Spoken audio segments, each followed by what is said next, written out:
Bismillah. Assalamualaikum warahmatullahi wabarakatuh. Alhamdulillah wassalatu wassalamu ala Rasulillah wa ala alihi wa ashabihi wa man tabi'ahum bi ihsan ila yaumil qiyamah ma ba'du. Rabbi shrah li sadri wa yassir li amri wa hlul 'uqdatam min lisani yafqahu qawli. Kelas 8 rahimani wa rahimakumullah. Insyaallah ini materi terakhir di buku ini ya. Nanti kalau di bab selanjutnya kalian bisa baca sendiri, itu pelajarannya tidak butuh penjelasan yang lebih mendalam, dan kita insya Allah setelah pelajaran ini nanti di pertemuan ke depan kita akan masuk ke buku kelas 8 di Daulah Umayyah dan Daulah Abbasiyah, yang di situ sejarah yang perlu kalian ketahui. Masa kekhalifahannya Hasan bin Ali bin Abi Thalib kemudian diserahkan kepada Muawiyah bin Abi Sufyan, maka berdirilah Daulah Bani Umayyah, yang mana Muawiyah bin Abi Sufyan terus kemudian turun-temurun ke anak-anaknya. Kemudian pergantian dari Daulah Umayyah ke Daulah Abbasiyah yang penuh dengan fitnah, yang penuh dengan tumpahan darah. Nah, itu nanti kita akan bahas di buku yang kelas 8 insyaallah ta'ala. Adapun ini insyaallah saya cukupkan di bab terakhir ini, karena bab selanjutnya insyaallah bisa antum bisa sendiri dan tidak butuh penjelasan yang lebih dalam insyaallah ta'ala.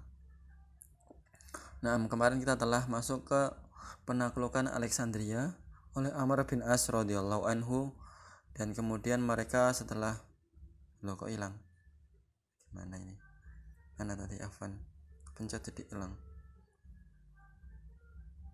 Nah, mana ya,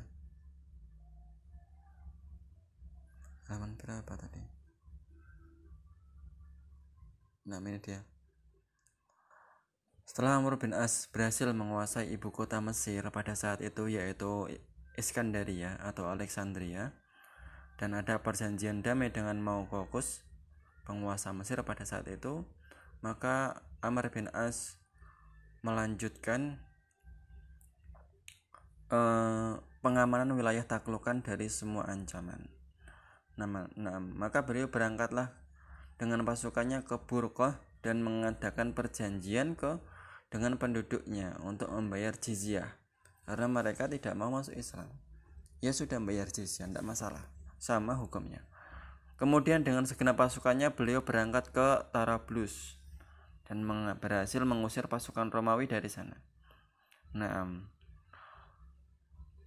Dan beliau mendapatkan rampasan perang dari apa yang mereka tinggalkan, ya ditinggalkan oleh pasukan Romawi tadi, yang mereka lari dengan kapal-kapal mereka.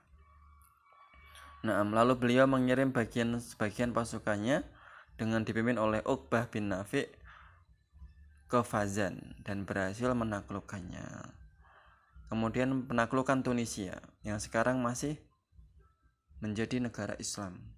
Tunisia termasuk juga negara Islam, Tunisia dan Mesir. Tunisia itu letaknya sebelah barat dari negara Mesir, berdekatan. Pada masa Khalifah Utsman bin Affan, Abdullah bin Ashal, gubernur Mesir, berhasil memberikan kekalahan yang menghancurkan Bizantium dan membunuh rajanya, dan penduduknya menerima untuk membayar jizyah. Di sini di Tunisia, maksudnya di sini bukan raja itu ya, tapi gubernur atau deputi yang mewakili Bizantium yang ada di Tunisia, bukan yang ada di Konstantinopel, bukan. Penaklukan negeri Naubah pada tanggal 31 Hijriah, Abdullah bin Abi Ashar mengirim pasukan ke negeri Naubah, wilayah selatan Mesir, dan terjadi perdandian di sana. Masya Allah. Jazirah Furatiyah dan Armenia. Di sini kita lihat ya.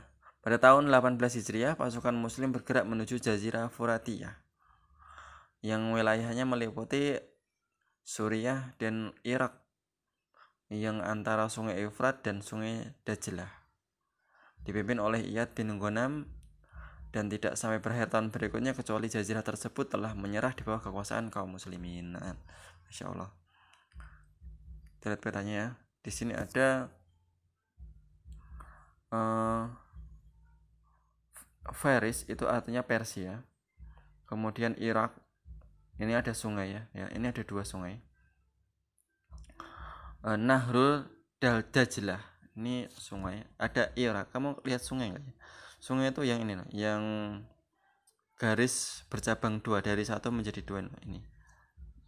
Nah ini sungai, terus dia cabang jadi 2 menjadi sungai Dajlah dan sungai Eufrat.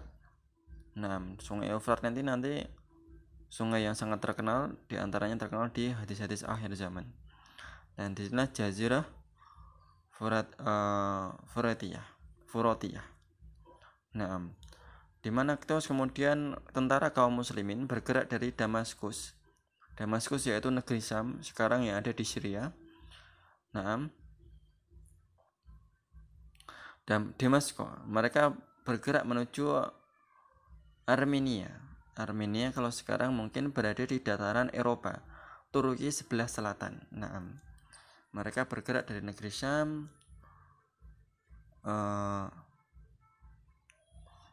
Syam menuju ke Armenia. Masya Allah.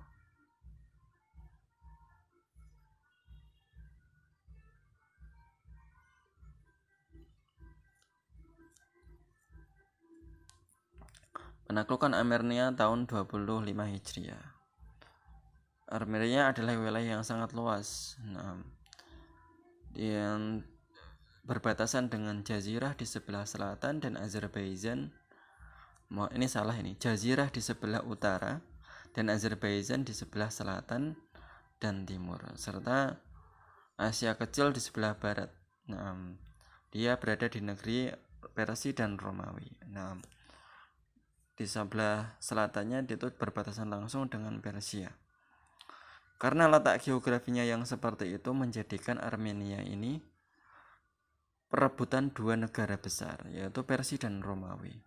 Nah, setelah Khalifah Utsman bin Affan radhiyallahu anhu memastikan pentingnya wilayah Armenia dan bahayanya terhadap kaum muslimin, maka beliau memerintahkan gubernur Syam yaitu Muawiyah bin Abu Sufyan yang kelak menjadi khalifah untuk mengirim pasukan guna memerangi Armenia.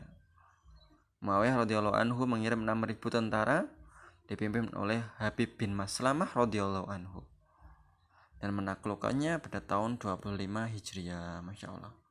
Sampailah Islam sampai di dataran Eropa. Insya Allah sebagian Armenia sekarang banyak yang dari kaum muslimin Armenia, termasuk di sana wilayah-wilayah sekitar ya, di daerah Eropa bagian timur. Nah, banyak sekali yang beragama muslim. Nah, ini bab terakhir. Kemudian bab selanjutnya itu tentang pengaturan daulah pada masa Khulafaur Rasyidin. Ini mengenai tata negara. Kalian bisa baca sendiri nanti ya. Insya Allah kita cukupkan untuk bab terakhir ini. Nanti sore akan saya kirim tugas untuk sebagai tugas akhir sebelum ujian tengah semester. Nanti bagaimana cara tugasnya, ngerjainnya bagaimana, insya Allah nanti akan saya share nanti malam atau nanti sore insya Allah. Nah, karena hari ini saya ada acara paginya, jadi mungkin bisanya ngasih tugasnya nanti malam. Tugasnya insya Allah tidak mendadak, jadi ada waktu untuk mengerjakannya seminggu insya Allah ta'ala. Nah, saya kira cukup ya dari saya. Ini bab penutup sedikit saja, dan insya Allah besok kita akan masuk ke buku kelas 8 insya Allah ta'ala. Aku qouli hada subhanakallahumma bihamdika asyhadu an la ilaha illa anta astaghfiruka wa atubu ilaik. Assalamualaikum warahmatullahi wabarakatuh.